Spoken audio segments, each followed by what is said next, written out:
پروردگار بحروں بر، پروردگار بحروں بر۔ اعوذ باللہ من الشیطان الرجیم، بسم اللہ الرحمن الرحیم۔ ان اللہ وملائکتہ یصلون علی النبی یا ایہا الذین آمنوا صلوا علیہ وسلموا تسلیما۔ اللہم صلی علی سیدنا و نبینا و شفیعنا و مولانا محمد وعلی آل محمد وبارک وسلم۔ محترم خواتین و حضرات، السلام علیکم۔ پیام صبح کے ساتھ ایک بار پھر حاضر، میں ہوں آپ کا میزبان انیق احمد۔ خواتین و حضرات، پیام صبح میں آپ اور ہم جانتے ہیں کہ قرآن کریم کے مختلف آیات پر گفتگو فرماتے ہیں ہمارے ملک کے جید علماء۔ تشریف لاتے ہیں اور قرآن کریم کی آیات کو کھولتے ہیں، بہت آسان الفاظ میں قرآن کریم کا علم ہم تک منتقل فرماتے ہیں۔ ہمارے علماء کو اللہ سلامت رکھے۔ آج ہم سورہ ہجر کی آیت نمبر 87، آیت نمبر 87 کے حوالے سے بات کروائیں گے اپنے ملک کے ایک ممتاز، مقبول اور محبوب عالم دین سے، ایک مفسر قرآن سے، کہ اللہ تعالیٰ کیا فرما رہا ہے اس آیت میں۔ اللہ تعالیٰ فرما رہا ہے کہ ہم نے تم کو 7 ایسی آیات دے رکھی ہیں جو بار بار دہرائے جانے کے لائق ہیں، اور تمہیں قرآن عظیم عطا فرمایا۔ آیت مکمل ہو گئی۔ اب یہ 7 آیات کا سورہ فاتحہ کے حوالے سے بات ہو رہی ہے۔ سورہ فاتحہ کے تعلق سے اللہ تعالیٰ کے رسول صلی اللہ علیہ وآلہ وسلم فرماتے ہیں کہ کوئی نماز سورہ فاتحہ کے بغیر مکمل نہیں ہو سکتی۔ خواتین و حضرات، یہ سورہ فاتحہ کا مقام کیا ہے؟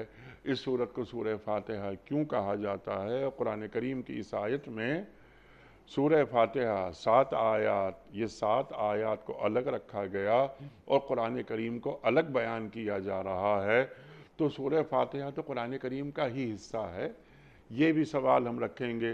6 آیتیں ہمیں ملتی ہیں قرآن کریم میں، یعنی سورہ فاتحہ کے حوالے سے۔ اللہ تعالیٰ یہاں پر 7 آیات کی بات کر رہا ہے، تو کیا بسم اللہ الرحمن الرحیم یہ بھی سورہ فاتحہ کا حصہ ہے؟ یہ بھی ہم سوال رکھیں گے۔ سورہ فاتحہ کیا 2 حصوں پہ مشتمل ہے؟ پہلے ہم اللہ تعالیٰ کی ثنا بیان کرتے ہیں، تعریفیں بیان کر رہے ہیں، اور پھر اللہ تعالیٰ ہمیں ہدایت دیتا ہے۔ ہم توحید کی بات یہاں ہمیں ملتی ہے، ہمیں آخرت کی بات ملتی ہے۔ سورہ فاتحہ کی چند خصوصیات، سورہ فاتحہ کے چند نام، وہ بھی ہم رکھیں گے سوال۔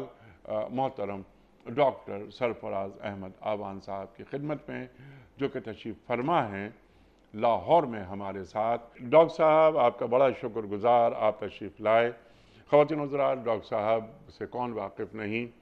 قرآن کریم سے محبت کرنے والا ہر شخص ڈاکٹر صاحب سے واقف ہے۔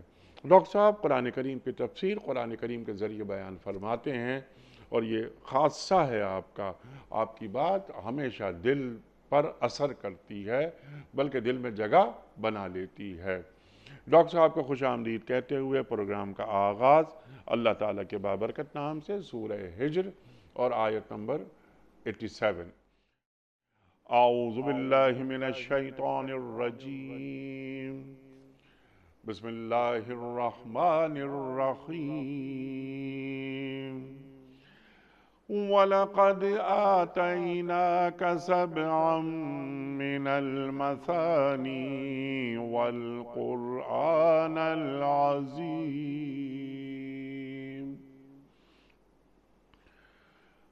وَلَقَدْ آتَيْنَاكَ سَبْعًا مِّنَ الْمَثَانِي وَالْقُرْآنَ الْعَظِيمَ۔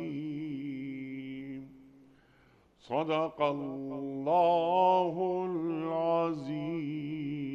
العظیم۔